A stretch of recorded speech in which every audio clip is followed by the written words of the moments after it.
तो चलिए इस वीडियो में हम बताएंगे। मेरी वीडियो अंत तक जरूर देखें, मेरे चैनल को सब्सक्राइब करिए, बेल आइकन जरूर दबाएं, सब्सक्राइब करना ना भूलें। Krishna mobile shop. तो इस वीडियो में हम बताएंगे एप्पल का फोल्डर लगाना है तो कैसे लगाया जाता है, और सब हम बताएंगे कैसे क्या होता है। ये देखिए, हम चिमटी की सहायता से खोलते हैं। ये देखिए, गरमाने के बाद खुल जाता है। ब्लोअर पर पहले सेकना पड़ेगा तब खुलेगा। ये देखिए, चिमटी की सहायता से खोलना पड़ता है। ये देखिए, बैटरी पड़ी हुई है, बैटरी हम निकालते हैं। ये देखिए,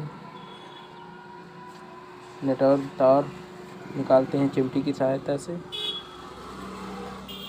और हम चिमटी की सहायता से इसको